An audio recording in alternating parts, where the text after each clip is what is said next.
आज हमारा टॉपिक है इलेक्ट्रोनेगेटिविटी और उसकी मेजरमेंट। आप इलेक्ट्रोनेगेटिविटी के बारे में पहले पढ़ चुके हैं। इलेक्ट्रोनेगेटिविटी किसी भी एटम की electron pair, specially shared electron pair को अपनी तरफ खींचने की ताकत का नाम है। किसी एटम की ये ताकत ज़्यादा होती है और किसी एटम की ये ताकत कम होती है, जिसकी बुनियाद पर कोवलेंट बॉन्ड के अंदर पोलैरिटी इंड्यूस हो जाती है। फॉर एग्जाम्पल, अगर हम बात करते हैं HCl की, तो हाइड्रोजन और क्लोरीन के दरमियान एक एक इलेक्ट्रॉन की शेयरिंग से ये शेयर्ड इलेक्ट्रॉन पेयर बनता है। अब इस शेयर्ड इलेक्ट्रॉन पेयर को क्लोरीन अपनी तरफ खींचेगा, हाइड्रोजन अपनी तरफ खींचेगा। होना तो ये चाहिए कि ये शेयर्ड इलेक्ट्रॉन पेयर दोनों इक्वली इस्तेमाल करें, क्योंकि दोनों ने इक्वली इसमें कंट्रीब्यूट किया है, लेकिन ऐसा नहीं होता। क्लोरीन की चूंकि इस इलेक्ट्रॉन पेयर को अपने करीब करने की ताकत ज़्यादा है, लिहाजा हम कहते हैं कि क्लोरीन यहाँ पे पार्शियल नेगेटिव चार्ज कैरी करेगा। पार्शियल मीन समथिंग, कुछ नेगेटिव आएगा उसके ऊपर। उसके अलावा हाइड्रोजन को अगर आप देखेंगे तो हाइड्रोजन की चूंकि इलेक्ट्रॉन को अपने करीब करने की ताकत कम है as compare to chlorine, that is why कि हाइड्रोजन पर पार्शियल पॉजिटिव चार्ज आएगा। तो क्लोरीन पर जो नेगेटिव चार्ज है वो इलेक्ट्रॉन का असर है, और हाइड्रोजन पर जो पॉजिटिव चार्ज है ये इलेक्ट्रॉन के दूर जाने का असर है। ये फिनोमिना सबसे पहले लिनस पॉलिंग ने इंट्रोड्यूस किया था, और इस बुनियाद पर इसने नोबेल प्राइज भी हासिल किया। तो लिनस पॉलिंग का कॉन्सेप्ट क्या है उस पर हम अभी थोड़ी देर में बात करते हैं। पहले जरा हम मिलीगन के कॉन्सेप्ट पर थोड़ी सी बात कर ले। तो ये याद रखना चाहिए कि इलेक्ट्रोनेगेटिविटी एक ऐसा कॉन्सेप्ट है जिसको अभी तक मुकम्मल तौर पर समझा नहीं जा सका। किस तरह से कि इसकी जो वैल्यू है वो एब्सोल्यूट तरीके से मालूम नहीं की जा सकी। वो रेफरेंस बेस्ड वैल्यू है, एब्सोल्यूट वैल्यू नहीं है। मिलीगन्स का जो तरीका है वो तरीका कुछ इस तरह से है कि मिलीगन कहता है कि इलेक्ट्रोनेगेटिविटी की वैल्यू डिपेंड करती है आयोनाइजेशन एनर्जी और इलेक्ट्रॉन अफिनिटी की एवरेज वैल्यू के ऊपर। यानी अगर आप किसी भी एटम की इलेक्ट्रोनेगेटिविटी पर बात करना चाहते हैं तो वो इलेक्ट्रोनेगेटिविटी डिपेंड करेगी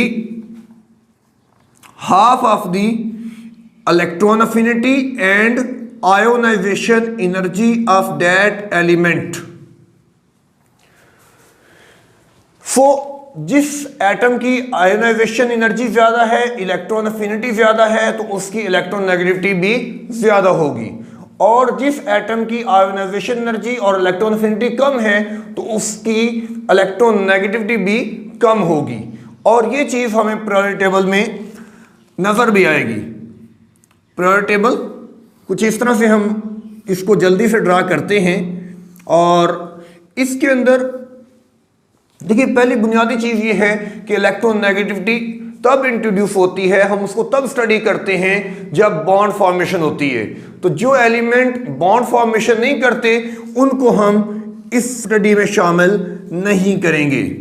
अब बाकी एलिमेंट्स को हम देखेंगे, तो उसमें हम देखें कि आयोनाइजेशन एनर्जी और इलेक्ट्रॉन अफिनिटी कैसे बिहेव करती है। आयोनाइजेशन एनर्जी ग्रुप के अंदर टॉप टू बॉटम डिक्रीज करती है, सो एज इलेक्ट्रॉन अफिनिटी भी।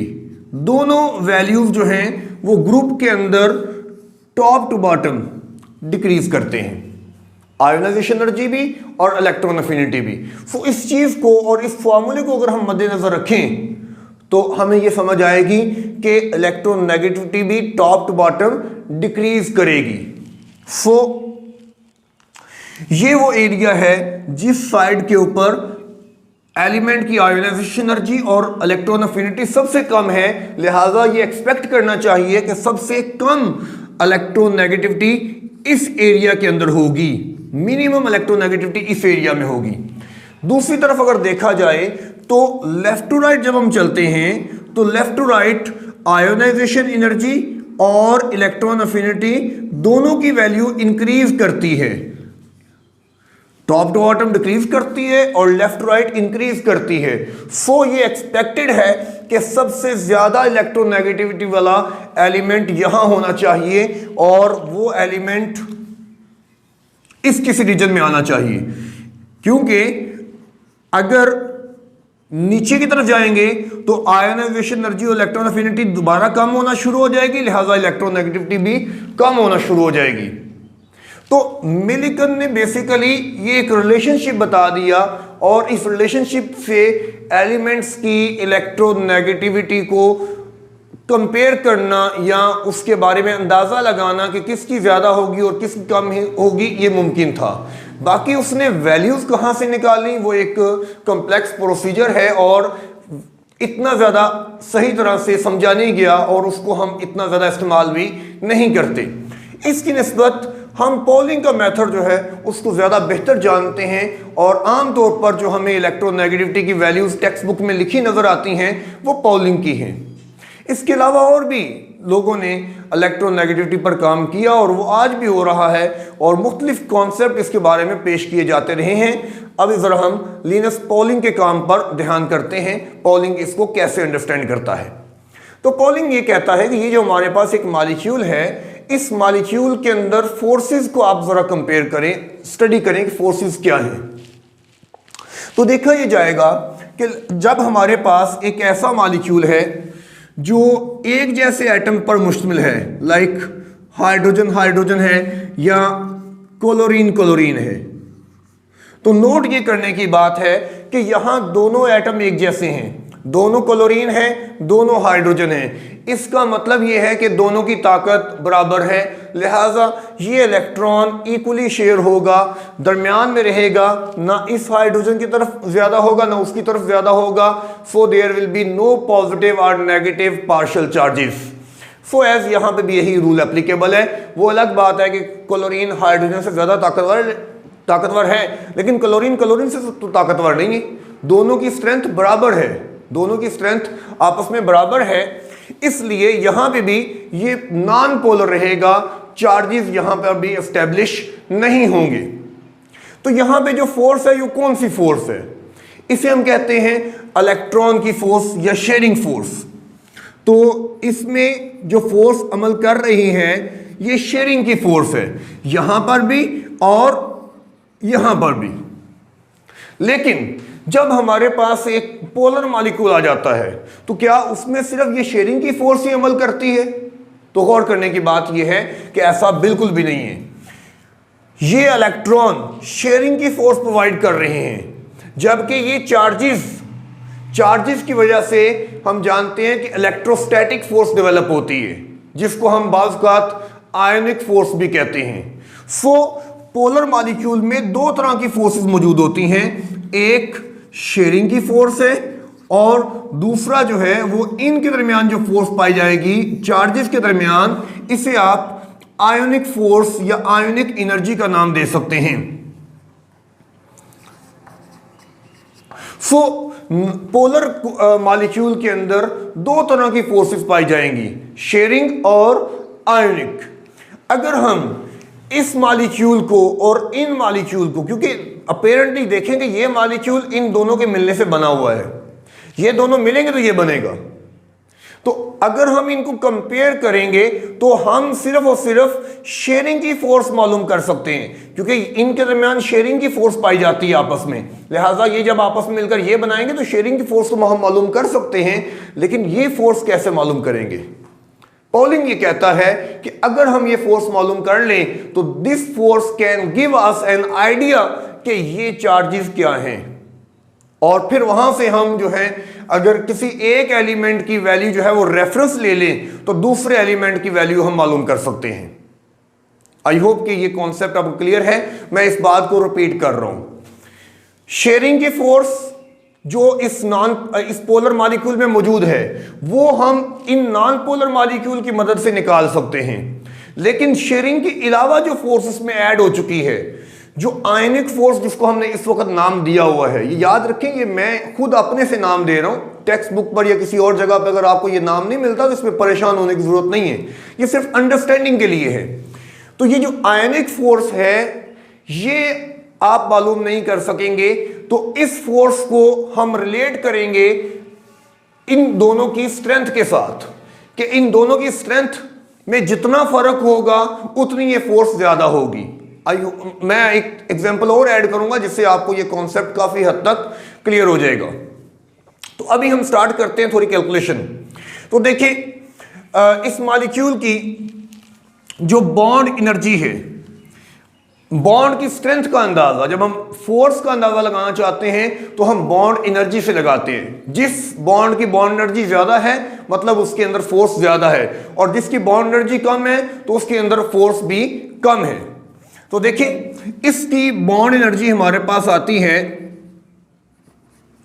436 किलो जूल पर मोल, और इसकी जो बॉन्ड एनर्जी हमारे पास है वो ऑलमोस्ट 242 किलो जूल पर मोल होती है। अब आप इस मॉलिक्यूल की बॉन्ड एनर्जी निकाल सकते हैं। वो कैसे निकालेंगे? ऑब्वियसली वो एवरेज वैल्यू होगी, ठीक है। क्यों? क्योंकि यहां 2 क्लोरीन है, 2 हाइड्रोजन है और इधर 1 हाइड्रोजन और 1 क्लोरीन है। तो अगर आपने इन दोनों से ये वैल्यू निकालनी है तो आपको इन दोनों वैल्यूज का एवरेज लेना पड़ेगा। अब हम एवरेज के बारे में जानते हैं कि एवरेज 2 तरह के होते हैं। एक होता है जिसे हम कहते हैं अरिथमेटिक मीन, और एक हम कहते हैं ज्योमेट्रिक मीन। अरिथमेटिक मीन में हम क्या करते हैं, जैसे हमने यहां पे किया कि 2 वैल्यूज को जमा करके 2 पे तकसीम कर दिया, ये अरिथमेटिक मीन है। और ज्योमेट्रिक मीन ये होता है कि उसमें हम 2 वैल्यूज को, ये अरिथमेटिक मीन है, और ज्योमेट्रिक मीन में हम 2 वैल्यूज को मल्टीप्लाई करते हैं और उनका हम स्क्वायर रूट लेते हैं। पॉलिंग के मुताबिक कैलकुलेशन के लिहाज से इस प्रोसीजर के अंदर ज्योमेट्रिक मीन ज्यादा बेहतर वैल्यू क्रिएट करता है, ज्यादा बेहतर आंसर देता है as compare to the arithmetic mean. इसलिए हम इन दोनों वैल्यूज से इसको जब मालूम करना चाहेंगे तो हम इन दोनों वैल्यूज का ज्योमेट्रिक मीन निकालेंगे। तो ज्योमेट्रिक मीन हम निकालेंगे तो वो हम कैसे निकालेंगे? वो हम निकालेंगे 436 मल्टीप्लाई बाय 242 और इसका हम स्क्वायर रूट ले लेंगे। मुझे मोबाइल यूज करना पड़ेगा कैलकुलेटर के लिए, तो हमारे पास ये आ जाएगा 436 मल्टीप्लाई बाय 242 और इसका हम जबर लेना चाहते हैं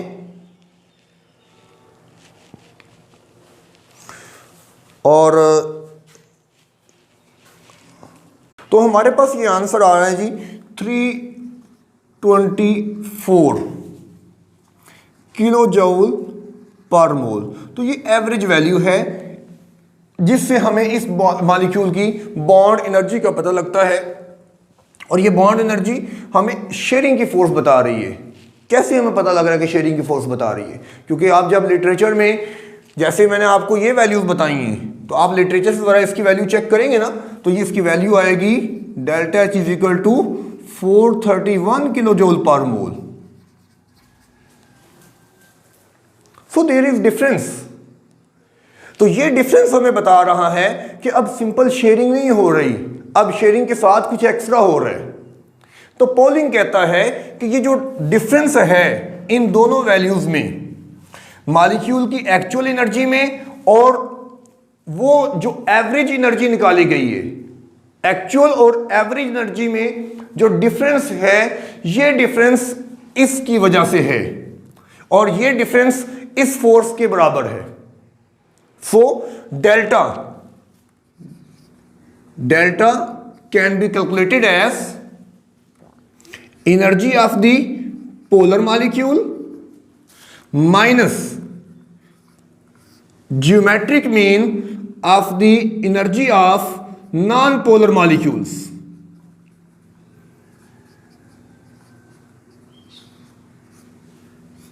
ये असल कॉन्सेप्ट है पॉलिंग का, जिसके पीछे मैंने पूरी आपको कैलकुलेशन करके दिखाई कि किस तरह से पॉलिंग ने ये चीज जो है इंट्रोड्यूस की थी। तो पॉलिंग ये कहता है कि मॉलिक्यूल, जो पोलर मॉलिक्यूल है, उसकी एक्चुअल एनर्जी जो हम एक्सपेरिमेंट से मालूम करते हैं और कैलकुलेटेड एनर्जी जो हम नॉन पोलर मॉलिक्यूल की एवरेज एनर्जी से निकालते हैं, इसमें फर्क आता है और ये फर्क जो है वो आयनिक फोर्स कहलाती है। और ये फर्क ज्यादा होगा अगर ये आयनिक फोर्स ज्यादा होगी, और ये फर्क कम होगा और आयनिक फोर्स कम होगी। सो डेल्टा हम निकालेंगे और हमारे पास डेल्टा आ जाएगा 431 माइनस 324 और ये आएगा हमारे पास 107। So delta is equal to 107 kilo joule पर मोल। नाउ पोलिंग ये कहता है कि ये जो डिफरेंस ऑफ एनर्जी है ये बेसिकली इन दोनों की जो इलेक्ट्रॉन को अट्रैक्ट करने की ताकत है उसमें डिफरेंस के बराबर है, लेकिन ये एक्चुअली बिल्कुल बराबर नहीं है, बल्कि इसमें वो अपने से एक फैक्टर लेके आता है। वो फैक्टर क्या है वो फिलहाल आपको फॉर ग्रांटेड लेना पड़ेगा, यानी उसको हम किसी और वक्त एक्सप्लेन करेंगे। फिलहाल वो फैक्टर आपको ऐसे याद रखना पड़ेगा। मैं आपको वो फॉर्मूला बता रहा हूं जिससे हम वो वैल्यू निकालेंगे। तो तवज्जो करेंगे ज़रा इस बात पे। यहाँ से हमने अब इलेक्ट्रोनेगेटिविटी की वैल्यू की तरफ बढ़ना है। इलेक्ट्रोनेगेटिविटी को हम काई से शो करते हैं। ये ग्रीक सिंबल है, उसमें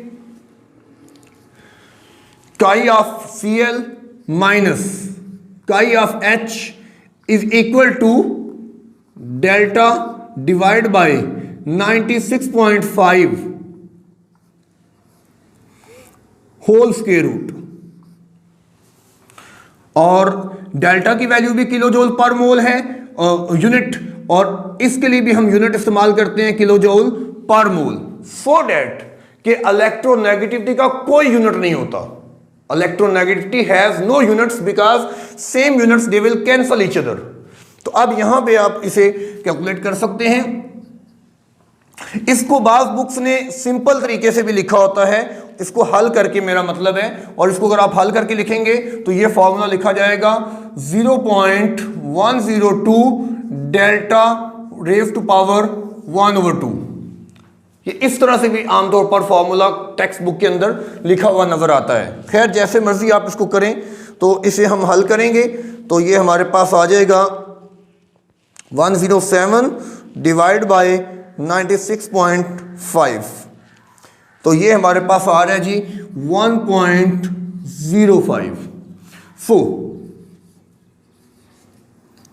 difference of electronegativity of the chlorine and hydrogen is 1.05।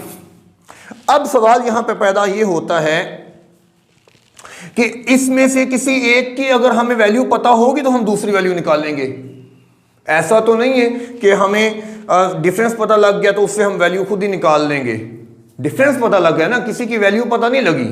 लिहाजा इलेक्ट्रोनेगेटिविटी के लिए जरूरी यह है कि हमें को रेफरेंस चाहिए, और वो रेफरेंस जो पॉलिंग ने बनाया है, जो पॉलिंग ने अपनी इन तमाम कैलकुलेशन के रखा, वो फ्लोरीन था। और पॉलिंग की कैलकुलेशन के मुताबिक फ्लोरीन की इलेक्ट्रोनेगेटिविटी सबसे ज्यादा होती है, और वो होती है 4.0, या बाज बुक ने एग्जैक्ट इसको लिखा होता है 3.98। तो अगर फ्लोरीन की ये वैल्यू ली जाए और फ्लोरीन की वैल्यू से हम हाइड्रोजन मालूम कर लें, तो हाइड्रोजन की वैल्यू से हम क्लोरीन मालूम कर सकते हैं। उसके लिए हमें ये सारी कैलकुलेशन फ्लोरीन के किसी मॉलिक्यूल के लिए परफॉर्म करनी पड़ेगी। मैं उसे एक्सप्लेन करना चाहता हूं, उसकी तरफ जाना चाहता हूं, लेकिन थोड़ा सा इसके बारे में बात कर लें। जैसे कि मैंने आपको कहा शुरू पे कि मिलिकन स्केल बहुत अच्छे तरीके से हमें ये एक्सप्लेन करता है कि किन एलिमेंट्स की इलेक्ट्रोनेगेटिविटी ज्यादा होनी चाहिए और किन की इलेक्ट्रोनेगेटिविटी कम होनी चाहिए। तो फ्लोरीन के लिए पॉलिंग ने जो सबसे ज्यादा वैल्यू रखी है, तो देखिए फ्लोरीन की जगह भी जो बनती है, ये फ्लोरीन की जगह है। तो इस कॉन्सेप्ट में दोनों साइंटिस्ट जो हैं वो एक दूसरे को इन्फोर्स कर रहे हैं, एक दूसरे की बात को बढ़ोतरी दे रहे हैं कि वाकई ऐसा होता है। और पॉलिंग की स्केल के मुताबिक जो सबसे कम वैल्यू आती है वो सीजियम की आती है, और सीजियम की वैल्यू होती है 0.7, और देखें सीजियम इस इलाके में है। सो मिलिकन का जो कॉन्सेप्ट है वो किसी हद तक दुरुस्त है। वो अलग बात है कि मिलिकन की वैल्यूज निकालना जो है वो एक बड़ा मुश्किल प्रोसीजर है, लिहाजा उसको इतना ज़्यादा जो है वो यूज़ नहीं किया जाता। खैर हम ज़रा पॉलिंग का काम उसको मुकम्मल करने की कोशिश करेंगे, और पॉलिंग के काम के अंदर अब फ्लोरीन के एग्जांपल हम लेते हैं। तो फ्लोरीन के एग्जांपल हम कैसे हल करेंगे, उसमें देखें हमें पोलर नॉन पोलर मॉलिक्यूल चाहिए। थोड़ा जल्दी से करिएगा क्योंकि एक दफ़ा एक चीज़ कर लें तो दूसरी दफ़ा आसान हो जाती है। पार्शियल नेगेटिव, पार्शियल पॉजिटिव, और ये नॉन पोलर मॉलिक्यूल हो गया, सॉरी पोलर मॉलिक्यूल हो गया, ये हमारे पास नॉन पोलर मॉलिक्यूल आ गए। तो इनकी एनर्जीज, इसकी जैसे मैं आपको बता चुका हूँ 436 किलो जूल पर मोल, इसकी एनर्जी 155 किलो जूल पर मोल। और अब आपको पता लग गया होगा कि इसके अंदर जो शेयरिंग की फोर्स है वो हमने कैसे मालूम करनी है। शेयरिंग की फोर्स इन दोनों का ज्योमेट्रिक मीन होगी। रिमेंबर, ज्योमेट्रिक मीन होगी। तो आप ज्योमेट्रिक मीन निकाल लें, मुश्किल काम नहीं है बिल्कुल भी। आप क्या करेंगे, अंडर रूट लिखेंगे और इन दोनों वैल्यूज को उसमें मल्टीप्लाई करके उसका ज्योमेट्रिक मीन ले लेंगे। तो ये हमारे पास इस वक्त जो आ रहा है ये आ रहा है 259.9 किलो जूल पर मोल। और ये मैंने क्या निकाला है, ये मैंने निकाला है energy of the H multiply by energy of the FF whole square root. ठीक है, ये इन दोनों मॉलिक्यूल का की एनर्जी का ज्योमेट्रिक मीन है। अब इस मॉलिक्यूल की जो एक्सपेरिमेंटल वैल्यू है वो कितनी है, तो वो आपको लिटरेचर से देखनी पड़ेगी और वो वैल्यू है 557 किलो जूल पर मोल। आप अंदाजा करें कि स्ट्रेंथ कितनी ज्यादा है। ये जो स्ट्रेंथ, ये जो डिफरेंस आ रहा है, this is due to the charges, ये चार्जेस की वजह से है। और ये क्लियरली बता रहा है ये डिफरेंस जो है कि यहां पे चार्ज सेपरेशन ज्यादा है, इलेक्ट्रोनेगेटिव डिफरेंस ज्यादा है as compare to this one, क्योंकि इसमें इतना ज्यादा फर्क हमें देखने को नहीं मिला। तो ये फर्क निकालें, डेल्टा निकालें जी। डेल्टा हमारे पास आएगा EHF minus EHH multiply by EFF whole under root. तो ये हमारे पास आ जाएगा 567 माइनस 259.9 हमारे पास यहां पे आ रहा है, या 9 रहने दे। तो ये हमारे पास आ जाएगा 567 माइनस 259.9। तो ये आ रहा है जी हमारे पास 307.1 किलो जूल पर मोल। सो हमने डेल्टा निकाल ली है और अब डेल्टा से इन दोनों एलिमेंट की इलेक्ट्रोनेगेटिविटी डिमांड डिफरेंस, उसका रिलेशन हमारे पास ये आएगा। सो हम कहेंगे electronegativity of fluorine minus electronegativity of hydrogen is equal to delta over 96.5 whole under root. Under root को ऐसे भी लिखा जा सकता है 1/2। तो ये सब चीजें आपके नॉलेज में होनी चाहिए। तो वैल्यूज पुट करें जी, 307.1 ओवर 96.5 होल अंडर रूट। तो हल करते हैं इसको। अंडर रूट 307.1 डिवाइड बाय 96.5, तो ये आ गया हमारे पास 1.78। सो अब आप देखें कि हम क्या करते हैं। हमारे पास ये वैल्यूज आ गई, हमारे पास ये वैल्यू आ गई, और हमें पता है कि फ्लोरीन की वैल्यू ये है। सो फ्लोरीन की अगर वैल्यू हम देखते हैं 3.98, तो देखें जी यहाँ आप पुट करेंगे 3.98, ये इधर चला जाएगा, वो इधर आ जाएगा। इसको आप इसको रीअरेंज कर लें और रीअरेंज करके हम जो है इसकी वैल्यू निकाल सकते हैं। तो हमारे पास क्या आ जाएगा, electronegativity of the hydrogen is equal to 3.98 minus 1.78। तो रीअरेंज करेंगे और ये हमारे पास आ जाएगा, इसका आंसर आता है हमारे पास 2.2।